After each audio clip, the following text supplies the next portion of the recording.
somewhere. I just saw him. Yeah, Jimmy's here. He met us out front. Oh, got to silence my phone.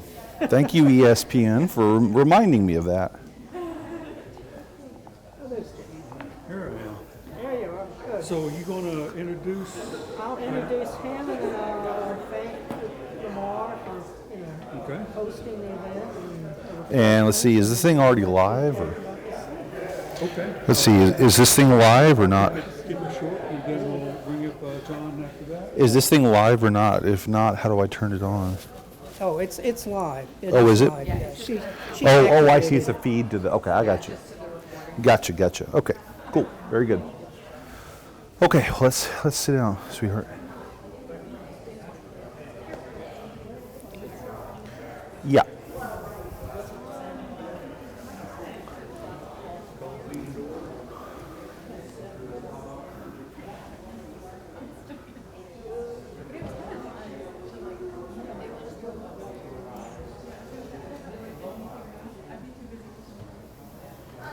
I want to welcome everybody. We're really pleased to have Professor John R. Lundberg here today to talk about the Texas Lowcountry, his book. We're really interested in learning more about it. And then also I want to thank Lamar University and the Center for History and Culture, of course. And I'll let Jimmy talk a little bit about that particular center, and then we'll turn it over to the speaker here today, the author. Thank you.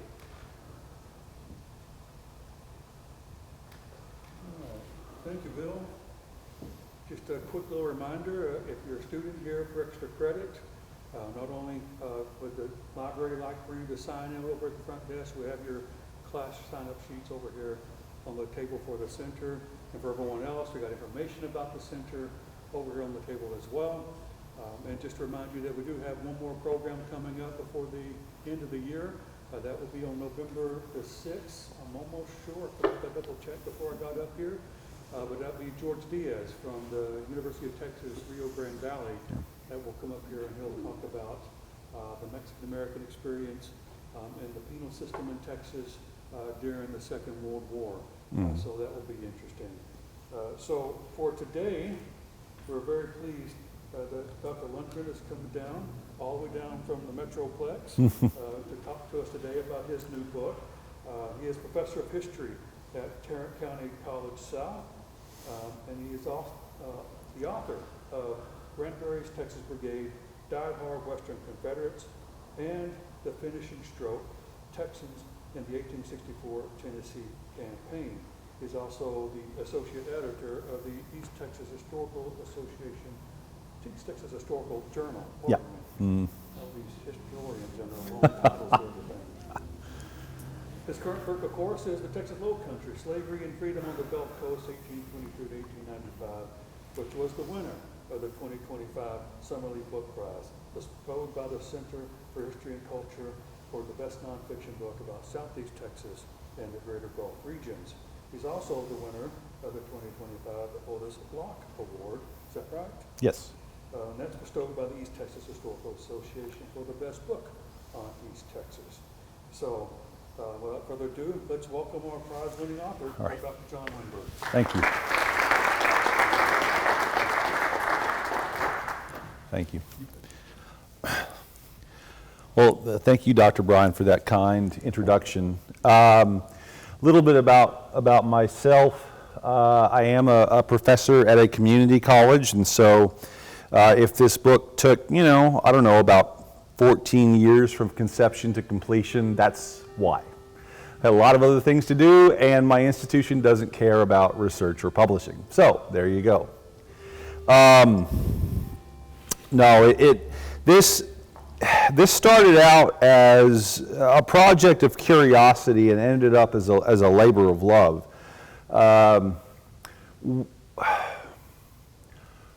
I was looking at a map of the concentration of enslaved people in Texas. Okay, and you can see over in East Texas in the piney woods, it's very, very heavy in 1860, right? Especially in Harrison County and Marshall, places like that. And of course down here as well. although not as much. And then you skip over and there's a cluster of counties just southwest of Houston that it looks like there's the heaviest concentration of enslaved people. And my first question was, what the hell is going on down there? What's going on down there? I mean, what is it that's prompting this heavy concentration? Because it's separate from the Piney Woods. It's still a part of East Texas, but it's the very like southwest corner of East Texas. You know what I mean? So in December of 2011, I went down there. I went to the Brazoria County Courthouse, and I started poking around. And went back to my hotel room that night, well, such as it is in Angleton, Texas. And I was like, what is this place? Because this is like nowhere else in Texas that I've ever encountered, or even really read about for that matter. And I woke up the next morning, I looked out the window and I looked at some of the big oak trees festooned with Spanish moss and some of the fields, and I said, oh my God, this is the Texas Lowcountry. This is the Texas analogy to the South Carolina Lowcountry, the Louisiana sugar parishes. That's what this is. So I started from there, and I did some more digging, and presented a paper at the Texas State Historical Association in March of 2012 in Houston on it. Got some helpful feedback from the audience. Before I forget, this is my lovely wife, Katie. And Katie will be working the slides for me. And she is a wonderful, beautiful, very helpful lady. We would have had kids here today with us, but of course they have school. So they're at home with their grandmother. So anyway, sorry, didn't mean to forget about you, sweetheart. Okay. So I gave a paper, got some feedback, and then in 2015 I published an article in the Journal of East Texas History. This was before I was the associate editor. I promise there was no conflict of interest. But from that, I started thinking about it, and I started thinking about it some more, poking around some more. And I said, okay, because I'm reading a lot of the new books that are coming out about the history of slavery and Reconstruction and the history of Texas, and I'm thinking to myself, I wonder how these historical methodologies, I wonder how they apply to Texas, because no one had ever applied them to Texas. I said, okay, so what if I took the people that were enslaved, and then, of course, freed during the Reconstruction period, what if I took and centered their stories and put them first? What if I made all the white people the background noise? Because in most histories of Texas, of course, it's reversed, right? You see enslaved people and freed people, but they're mostly just kind of the backdrop, the background noise to Stephen F. Austin and Jim Bowie and all those famous names that you know, right? So I said, well, what if I turn that on its head? Because that history has already been written, right? It's very well documented. It's all there, and their letters are great. The sources on them are great. Nothing against that. I was like, what if we just took and flipped the lens? What new stories or patterns might I find? Right? Well, I did that. And starting in late 2017, I started writing the book in earnest and spending every free moment I had on it, and finally sent the manuscript off to the publisher in August of 2021. And then it came out in February of last year, and here I am talking to y'all, and it's won a couple of awards and been reviewed very positively, so, I think I may have stumbled onto something. Now, what I found is the mother lode of material on slavery in Texas. Yeah, all the East Texas counties, if you put them together, there's absolutely just as much there.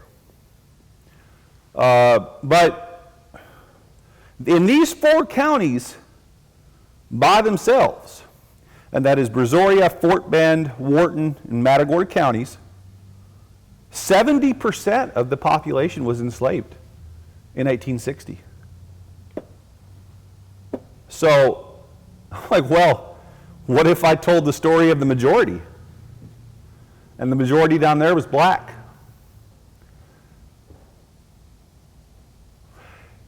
There's so much material that I could not hope to cover it all in one book. And so what I did throughout the endnotes, if you notice, if you read the book, I left breadcrumbs for other historians to follow, or for myself to follow up on later.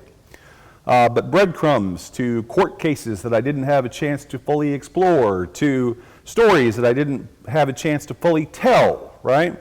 That I think there's something there. And so my hope for the book is twofold. Well, threefold, I guess.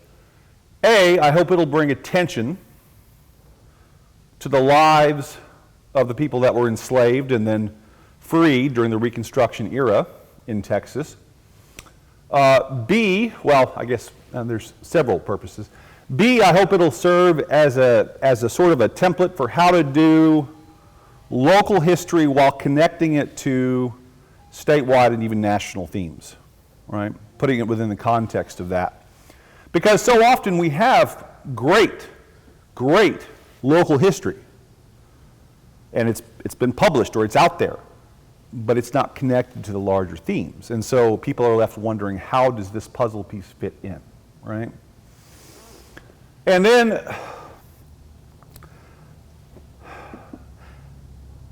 I hope that it will, inspires the wrong term, it will pique the interest of people who have never heard these stories, because frankly, a lot of these stories, I was the first one to find them, and I stumbled across them. And so, has anyone read the book? Okay. Halfway through it, okay, great. Anybody else? Okay. Well, if you do get a chance to read it, and I would recommend it, although I am biased, you'll notice that out of the 304 pages in the book, about 40 of it are endnotes and bibliography. Yeah.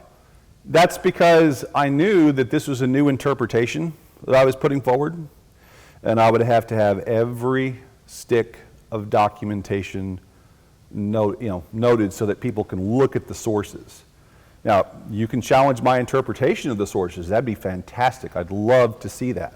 Or if you find new sources, that'd be great.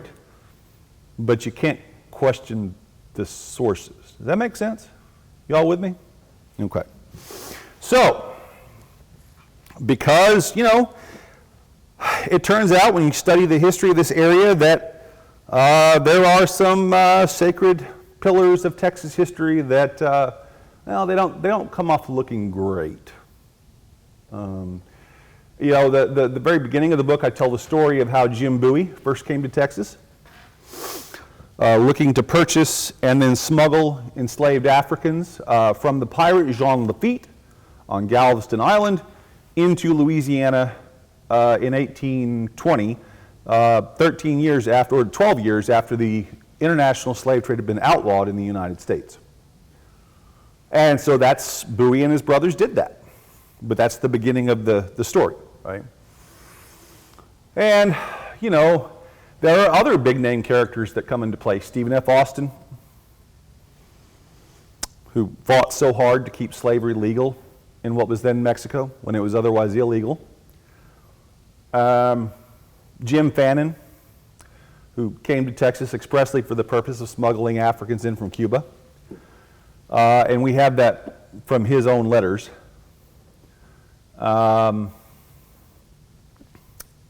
Let's see, who else? William Barrett Travis, who is serving as an attorney for an enslaver from Louisiana who's seeking the return of 2 enslaved men from the Mexican garrison at Anahuac, which is not too far from here. And, various other characters. But again, this was the seat of wealth and power in Texas to a large degree at that time. Again, the number of enslaved, the wealthiest men in Texas, they all lived down here, right? Stephen F. Austin lived on a plantation that he had designed for his brother-in-law and his sister to live on, right? And the Austin Family Cemetery, the Bryan Cemetery, is there on the old plantation, and that's where Austin was originally buried in 1836 when he died. His remains, of course, have since been moved to the State Cemetery in Austin. And I just realized all roads in early Texas history lead through this area. And this area is 70% enslaved in 1860. No, there's got to be a story there. Sure enough, there was. So, what I wanted, there are so many aspects to the book. The economics of slavery, the way that slavery complicated gender relations within plantation households, as enslavers took concubines for themselves from among the enslaved women, right? And I use the term concubines purposefully because it's a broad term. For the most part, we don't know what these relationships were like. Could there have been genuine love involved and affection? Sure. Could it have been purely exploitation? Sure. Could it have been rape? Sure. And it could have been anything else in between, right? We just don't know. And so the term concubinage then encompasses all of that. Does that make sense? Okay. In other words, it's complicated, as it always is between men and women, especially when one owns the other one as a piece of property. Yeah, it gets really complicated, especially after that enslaver dies. So the best historical records you're ever going to find, and this is, I think, universally true of societies across the globe, it's going to be in their court records. It's going to be in their probate cases. Because there's a whole lot you can hide when you're alive. But guess what? When you're dead, it's all going to come out. All of it. Schisms in the family, fighting over property, whatever's in your will, all of it, right? And that's where a lot of the stories are, right? That's where a lot of the stories are. So, especially because remember that enslaved people and then free people, they didn't write letters. Even if they were literate, which was relatively rare, they didn't write letters. So we don't have letters from them. We don't have diaries from them. Pre-emancipation. We have some post-emancipation, but what we have a lot more of is court testimony, right? When they were called to testify in court. For that brief period when radical Republicans were in charge of Reconstruction, right, and enforced equality between the enslavers and the formerly enslaved, right? So, what I wanted to do today is focus on how I discovered one such story. And it is an extraordinary story. And I don't know if there's more to it or not, but if there is, I hope that I am able to find it one day. Slide. This is the story of Emma Jane Smith. Is there a laser pointer or something like that? Jimmy? Here's Dr. Brian. Okay. Anyway, I can point this out here if I can just kind of squeeze in between the podium and okay. So if you look right here, this is a page from the manuscript census of Fort Bend County in 1870. This is how all the censuses looked before they started being typed in the early 20th century. Okay, and if you look here, can you zoom in all on that image? You can't. Okay. All right, well, if you look here, there's a column that says real estate. How much money do you own in real estate, in property, right? Not personal property, that's here, but real estate. So I'm writing the chapter looking for evidence of black land ownership after Reconstruction. And there's a lot of it, or after emancipation. But I run across this line right here. And it's hard to read, but it says Emma Jane Smith, or Emma J. Smith. It says she's a female, that she is M, which is mulatto, which is the term that was used at the time for mixed race, or, of mixed ancestry. So we don't know. We don't have any pictures of her. We don't know what her skin looked like. We don't know what she looked like. We know nothing, right? But on this, it says she owns $5,000 of real estate. And I paused, and I started thinking about it. And I said, how does this freed woman own $5,000 in real estate 5 years after emancipation? That's not realistic. Either someone made an error on the census, or there's a story here. So I started pulling at threads. There was a story, and that 5,000 was accurate, by the way. Well, at least she had $5,000 in gold, in cash, which is also very unusual. Okay, so I started pulling at strings. So the first thing I did was I said, I wonder if I can find out where she owned any land.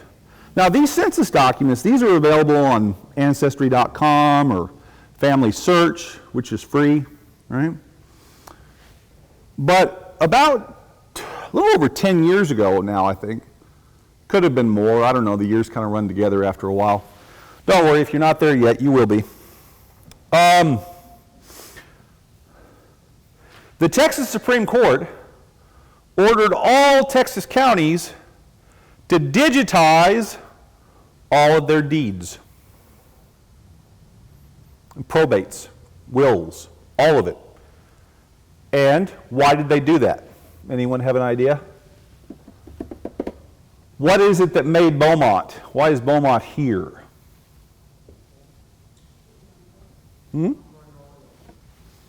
Oil. Oil. You know those mineral rights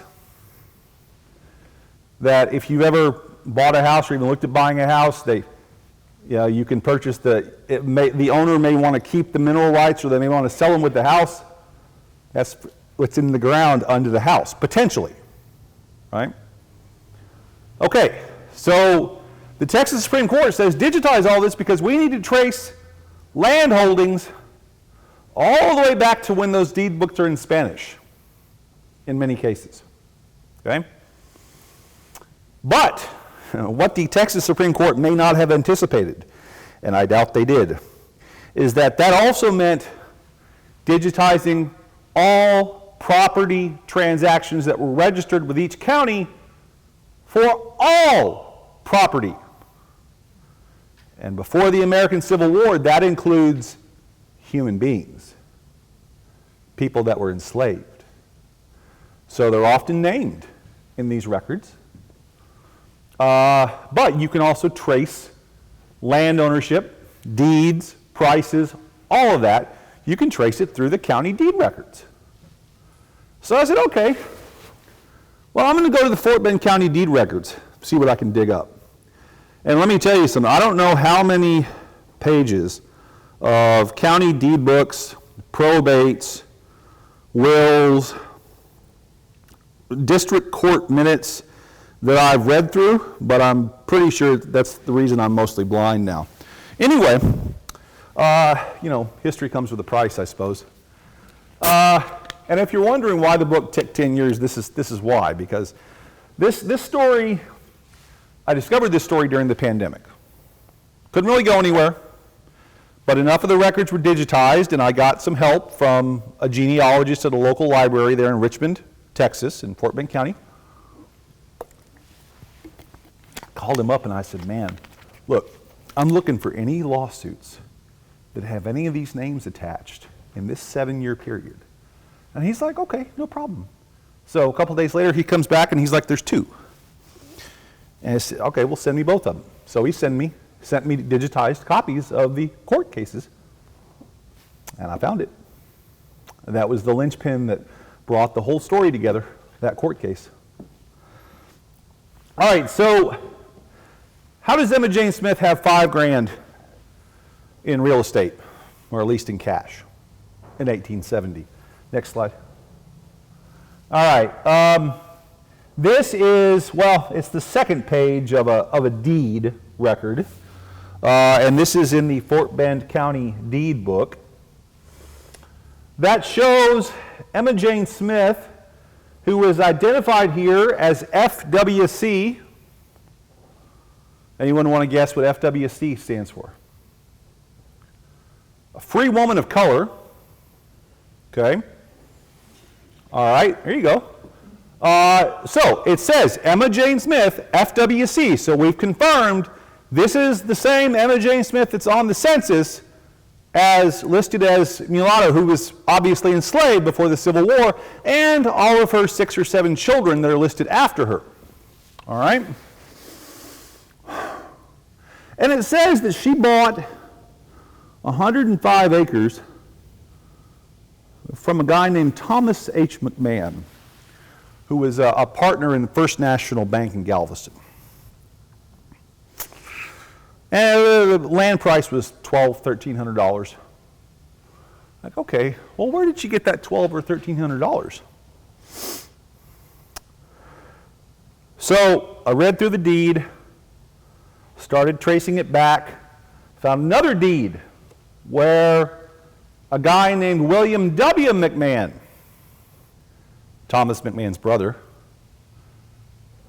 sold his plantation for $5,000 in gold to his brother, his plantation in Fort Bend County, that he had named Harlem, after Harlem, New York, apparently. But as of 1848, it was already named Harlem, so I don't know where he got the name from, but it seems as likely a guess as any. Sold it to his brother for $5,000 in cash. Gold. And I said, huh. And then I looked on the manuscript census. Can you go back to that? Well, who is listed directly above Emma Jane Smith and her children? That would be a William W. McMahon and his white wife.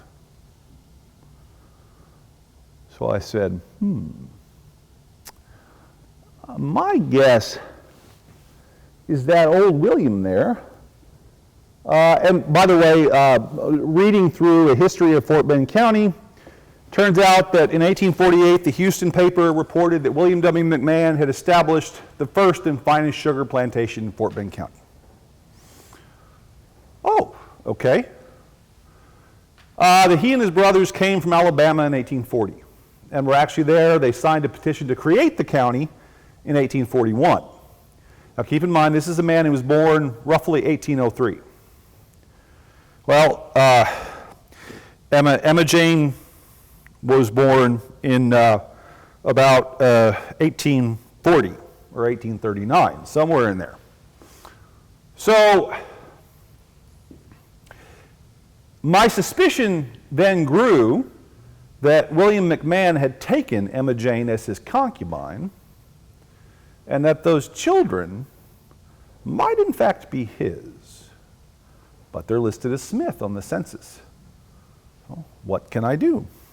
What can I prove? So I went digging even further, and this is when I found the thing that I fell out of my chair when I saw it.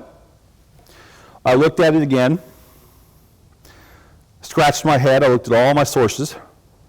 All right, that's him, well, that's her. And then I ran around the house screaming, much to the consternation of my ex-wife. And then I said, oh my God, I found it. I found it.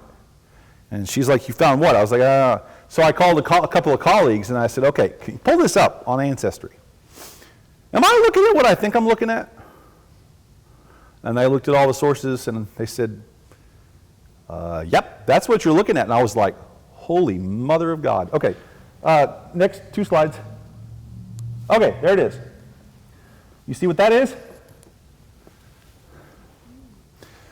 That is a marriage license issued by the county clerk of Fort Bend County in 1874 between William W. McMahon and Emma Jane Smith. Why is this unusual? You may know from Texas history that interracial marriage was illegal in Texas between 1836 and 1967, when the Supreme Court ruled in the case of Loving v. Virginia that interracial marriage statutes were null and void. All of them. Okay? But wait, she's not marked on here as a person of color. No, she's not. But in every other document we have, she is. Which means the Fort Bend County clerk didn't care.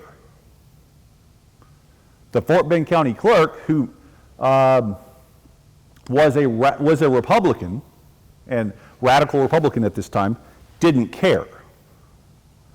And if he didn't mark the certificate, how is anyone ever going to know? Right?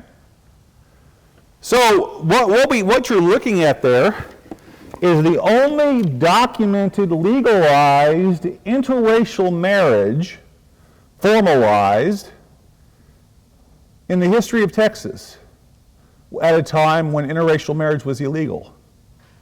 Now, are there others out there? Sure. There very well could be. Sure there are. This is the first one I've ever read about, first one I've ever found.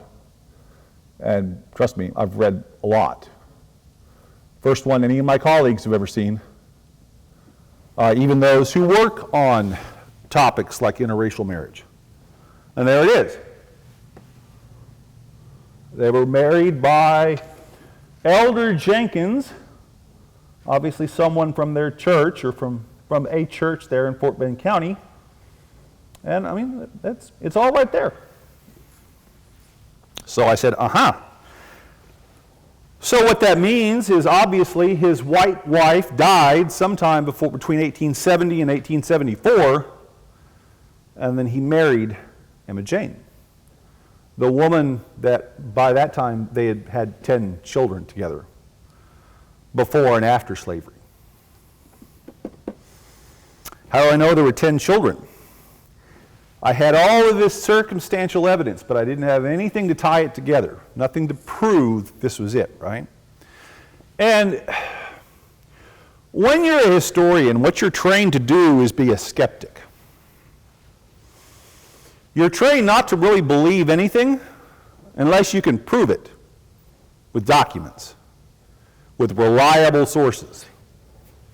And the closer to the event, the more reliable the source. Right? Well, this marriage certificate's from 1874. I'd say that's pretty reliable because that's when the marriage happened. Well, okay. And again, these are court records. Nobody looks at them. Nobody really thinks about them, but they're there. And if you want to get at the lives of enslaved and then freed people, that's where it is. That's where the information is, if it exists at all. Okay. Next slide. This lawsuit that the very helpful archivist in the Fort Bend County Libraries emailed me in July of 2020 as I was stuck in my house during the pandemic. Genoa eBooks v. Alice Felch et al. Okay? All right, next image. What you find out from the lawsuit is that Genola Brooks was one of the children of Emma Jane McMahon and Emma Jane Smith McMahon and William W. McMahon. Why? Because the lawsuit says she was. And it lists all of her siblings. And it lists the ones who have died, because a couple of her siblings had died by that point. And so we are the children of Emma Jane Smith and William W. McMahon. And I was like, well, there it is. There's the proof. There's the linchpin. And at issue was the fact that both William W. McMahon and Emma Jane Smith had died without leaving a will. Him first and then her second. And so their children had been living on the land, most of them. But then Genola married a man named George W. Brooks, a freedman. And the month after they got married, they filed this lawsuit. I do not know why they filed this lawsuit. I do not have their motives. My suspicion that I cannot prove, okay, at this time, at exactly this time, the state of Texas was purchasing old sugar plantations to turn into prison farms because they had seen how lucrative convict leasing was down there. They had seen the profits. And fun fact, free men will not work in sugar fields for any price. Enslaved people have to. They died at a rapid rate. Prisoners had to because the state's coercing them. Once they outlawed convict leasing in Texas, they didn't grow any more sugar on the banks of the Brazos too long after that. It disappeared. In fact, there's a song about it, a prison work song that came out of Harlem State Prison Farm called Ain't No More Cane on the Brazos. And the Lomax brothers recorded it.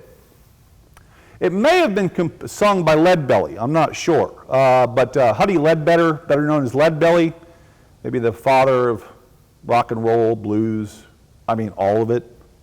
You guys ever heard of him? You should give him a listen sometime. All right. It may have been him, it may have been somebody else, but the Lomaxes recorded it. Bob Dylan and the band performed a version of it at Woodstock in '69. So this is out there. That's how I found it, is I was just listening to some old recordings of Bob Dylan, and I was like, ain't no more cane on the Brazos. And of course I found it. All right.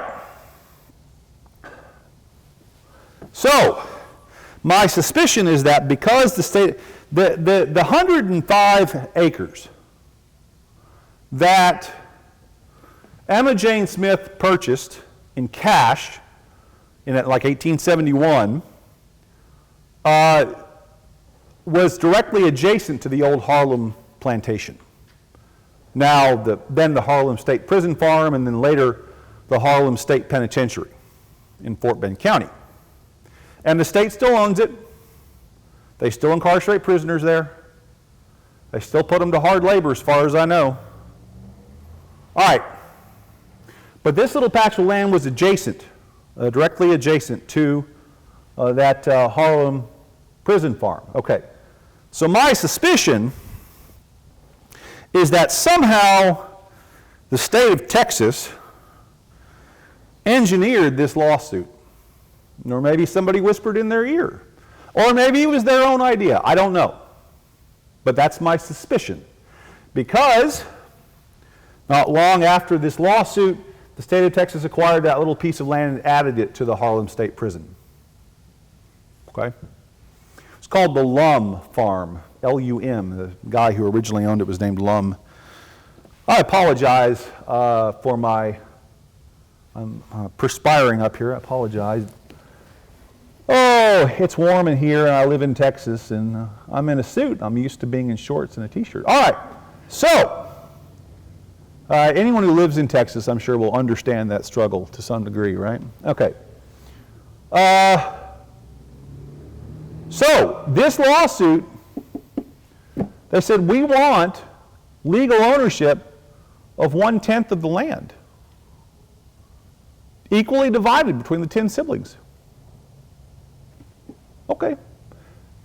But when a property owner dies intestate, that is without a will, and they have children, what law takes precedent? Anyone? It's a concept, really. It's called the law of heirship. And what it means is that the heirs of the person who died all inherit equal shares of that land, in this case. Right? Okay, so the judge says divide it 10 ways, 10.5 acres each, 10.5 acres each. Well, then Genola and George Brooks come back to the court and say, oh, we're not satisfied. We wanted 10% of the cattle and the improvements on the land too. That makes sense. Right? You don't want just empty land, you want some of the cattle and improvements too. House and things like that, right? Okay. Well, judge sends a 3-man commission out there to look at it. And they come back and they report to the court and they say, can't equitably divide it 10 ways. It's too late in the year to gather in the cattle and all the improvements are on the south end of the land. And the judge says, okay. So he orders the land auctioned off. And 1/10 of the proceeds from the auction to go to each sibling. So that's what they did. Fort Bend County Clerk auctions the land, and each sibling got 1/10 of a share. And so that's how they lost their land. They had land, and they lost it. Because one of the siblings decided to file suit against the others. Oops.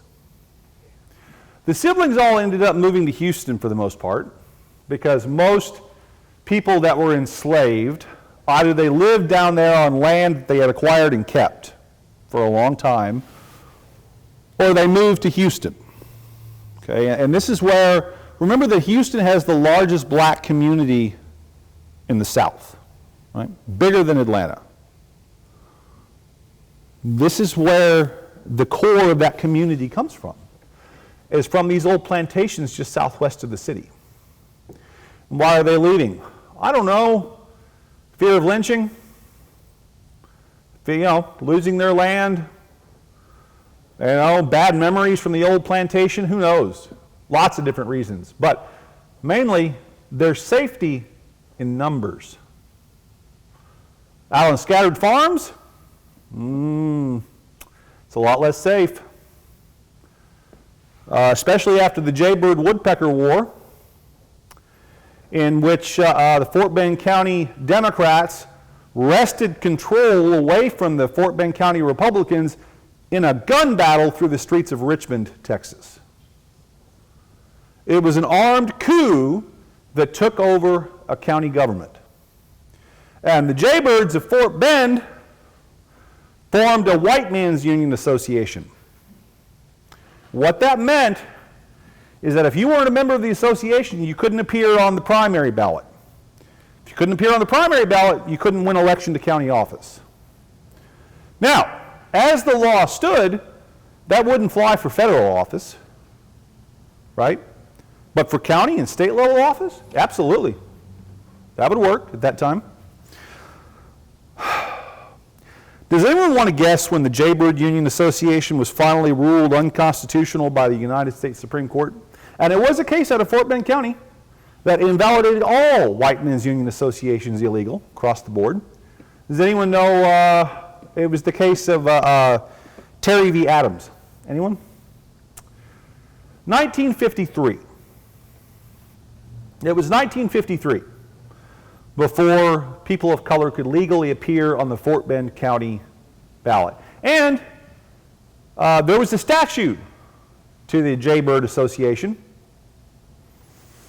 right next to the Fort Bend County Courthouse. And in November of 2020, the City Council voted to move that monument from next to the courthouse to the cemetery in Richmond. Makes sense. Fort Bend County is now majority minority, and you don't really want a monument to white supremacy sitting right there next to the courthouse, Probably a little awkward. Well, but in any event, the point is that this is how I discovered that story. And I never would have found it if I hadn't been scrolling through the 1870 manuscript census, and, this is very important, look for people that history has traditionally marginalized or excluded. Women, people of color, look for them. Look for poor white people. Look for them too. Nobody found this story because nobody was looking for a woman. Nobody found this story because nobody was looking at a freed woman. If anybody had, they would have seen that $5,000 on the census and said, same thing I said, what is going on here? Does that make sense? So that's how I unraveled a lot of the stories that are in the book. The rest of the stories, again, it's all very well documented, but, letters that were written by people that, have just been kind of neglected or sat in archives. Letters from Austin, Travis, Fannin, Bowie, and all sorts of other people that, we're just not going to include that. Who cares, right? So, all right. That was really what I wanted to talk to you all about, is how the book came about, how the idea evolved, and then how I went about finding the sources that I did. A little bit of hard work, a little bit of luck, and a lot of looking in places where no one had looked before. So ask yourself this: if you want to cover things that have never been written about in history, look for things that haven't been written about before, people that haven't been written about before, and then look for any records you can find on them. And in the age of information, with the internet the way it is, pretty well convinced the World Wide Web is going to destroy humanity. But before it does that, it's also given us access to an unprecedented amount of primary documents that people have scanned. Predominantly the Church of Jesus Christ of Latter-day Saints, because of their theology. And while I am a Lutheran, nowhere near a Mormon, I am very grateful for the Mormon Church and all the work they have done. Now, do you have to pay a subscription fee? Sure. But they've done the work, they've preserved the records when state and local governments wouldn't dole out the money to do it. And so, that's where you go. And I don't know what woman it is that microfilmed all the state and county records of Texas in the 1970s, but she had at least one very long red fingernail. And it's in every single image. I'm sorry I didn't bring an example of it, but it's the same fingernail, so you know it's the same person that's microfilming all of this, right? You're like, my God, this woman must have been at it for 15 years. She must have microfilmed millions of pages, gone to every little county courthouse, which, great, good for her, fantastic. I don't care how we got access to the records, just that we got access to the records, right? All of that history would be lost without the efforts of those who... So, that's also something else. If you have family records at home, letters, documents, stuff that's handwritten, for God's sake, scan it. Scan it. Send it to an archives. Send it to a library where the public can access it. Search it. Well, no, don't upload it to Ancestry because they have their own rules. But send it to your local library, your local archivist. They will find a place to put it, even if they only store it. And then when historians ask, they will say, we actually have something like that. You never know what kind of stories are hiding in the attic, or in the footlocker, in the cedar chest, in the closet. There really aren't basements around here, but if you had basements in the basement, right? So you just never know. But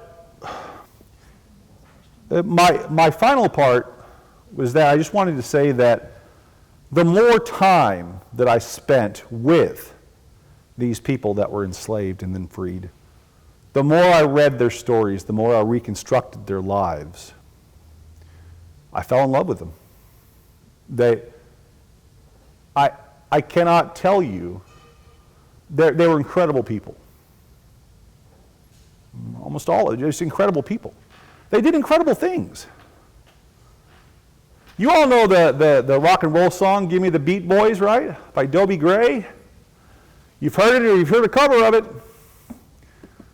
Dobie Gray was the son of sharecroppers, born in Fort Bend County in 1974, excuse me. That's what we're talking about here. So some of the stories that I tell in the book might be the stories of his family. I don't know. But certainly they're covered when I talk about the whole county and trends there, right? There's so much there where people have never looked. So that's what I would say is go look. All right, I think that's it. Yeah, of course, questions. Questions? We have a little time for one or two questions. Yeah. Sorry, I apologize if I went long. Yes. Yes, I have. I have not contacted the families because, well, I don't know what kind of reception I would receive. There are some families on that have family trees that have Emma Jane Smith and her children in them. Well, these people appear to be very, very white, which they might very well be and not be aware that this woman and her children are a part of their family heritage. Would they be appreciative of that if I told them that? I do not know. I do not know. And so to save myself from a great deal of awkwardness and potential threats, I have not contacted the families. In some cases I couldn't find them. In some cases I could. I know they still live in the Houston area, etc., but I'm not touching that with a 10-foot pole. I mean, again, I'd love to talk to them if they want to talk to me, but I'm not just going to go knocking on people's doors. Yes? Do you know if the children were listed in phone books Oh, yeah. by race? Yes. One of the sons was elected a Fort Bend County Commissioner and was ousted in the Jaybird Woodpecker War. And he is in there as a McMahon. No, but I mean, like, in the phone books, Yeah. at the time, at the end of the century, I mean, did Texas put their race as a... No, not in city directories and phone books that I'm aware of, but on their death certificates, if they got one, it would say that. And I found a death certificate from one of the siblings. He was born in 1862 and died in Houston in like 1923. And his death certificate says, yeah, born in Fort Bend County, father William W. McMahon, mother Emma Jane Smith McMahon. But we don't know if he was classified as white. Oh no, he was on his death certificate. He was. Yeah. Oh yeah. Mm-hmm. Yep.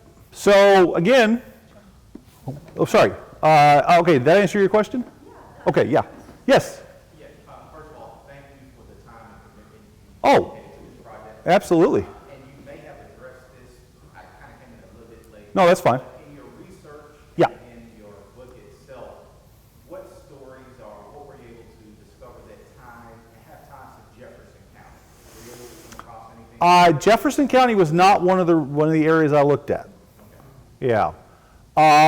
Literally, there is so much information about slavery and Reconstruction just in those 4 counties that this entire book is just those 4 counties as far as micro level research on it. All 200 plantations, defining a plantation as someplace that enslaved 20 or more people. 200.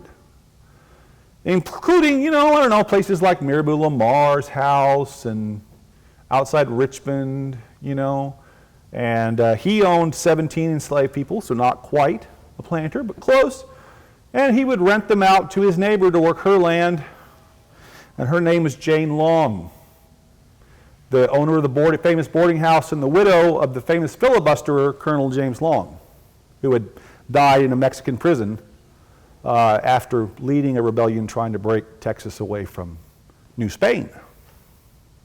So, there you go. They were friends. In Lamar's papers, if you read them, I'm not sure that Mirabeau Lamar and Emma Jane, or not Emma Jane, Jane Long, I'm not sure they were not involved romantically. In fact, I'm pretty certain they probably were. Lamar was a widower, I believe, at that time, and Emma Jane was Jane Long was a widow at that time. It would have made sense.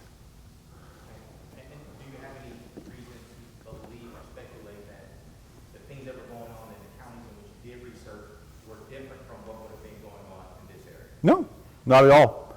So, again, the kind of things I've found in this area are typical of areas with big plantations. Big plantations and large enslavers. And the bigger the plantation, the more ubiquitous the concept of concubinage is going to be. If you've seen the movie 12 Years a Slave, that took place over in Louisiana. Very similar atmosphere and environment to these 4 counties. But no, absolutely not. There's no reason at all. I don't think the patterns really differ all that much. It's a matter of what crop they're growing and how many people they enslave. Right? And that largely determines a lot of the culture at that time. I hope that answers your question. Yeah. Anyone else? Yes, sir.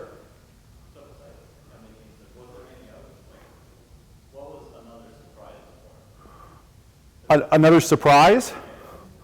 The sheer number of people, of freed people who ended up owning land in their own name, and especially people who had been born in West Africa, trafficked here via the illegal illegal slave trade to Cuba, and then purchased in Havana and smuggled right up the San Bernard River or to Galveston Island. And we have some pictures, some of them. I have an interview from a couple, 1913, and he's giving an interview. Spoke his native language for the interviewer, all of it. Did anyone ever bother to record the words or what they sounded like? No. So we don't really know where they came from exactly, but we can take an educated guess. Most likely most of them were from the collapsing Yoruba Empire in what is now Benin and Nigeria. The empire was collapsing 1834, 35, 36, right in there. Slavers were taking advantage of that, and then they would traffic them down to the port. It's called Ouida at the time. It's, I forget what the name of the port is now, but then they would be, trafficked on to Spanish slavers and then mostly sent to Havana at that time. And of course, Jim Fannin smuggled some in. There were a bunch of other guys. First guy to build a hotel in Houston, Benjamin Fort Smith. Yeah, he was one of, smuggled Africans in. James McNeil. So, all of this stuff is out there. It's documented. Fannin's probate, because of course Fannin died in the Revolution in 1836, right? Fannin's probate is one heck of an interesting read, especially the receipts from when he's in Havana.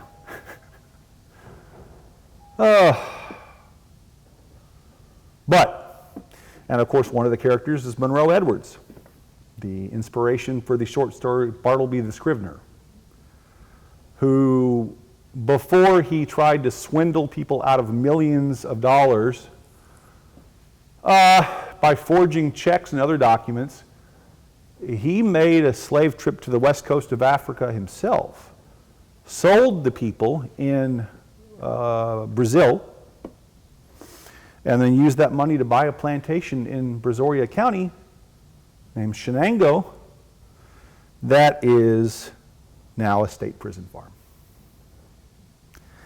And so there are a number of people that were born in West Africa that have the surname of Edwards after emancipation. So you pretty well figure out where they came from.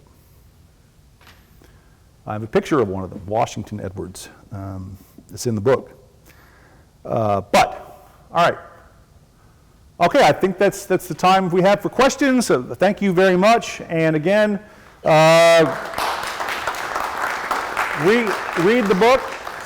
And thank you. I'm so grateful to the center for the Summerly Prize, and it was quite the honor. Didn't know I was up for it, and very grateful. So.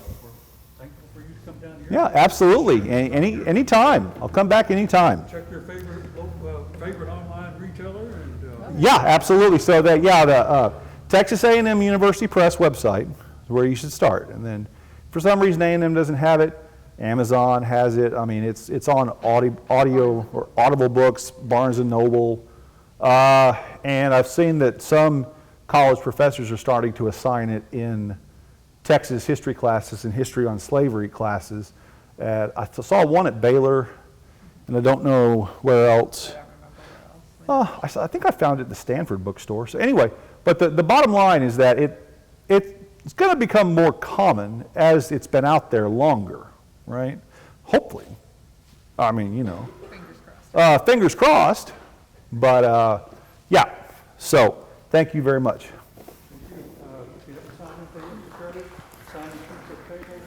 Yeah, and if anyone has books on you want me to sign, do that too. Help yourself. If you don't need them, Bill's going to have to.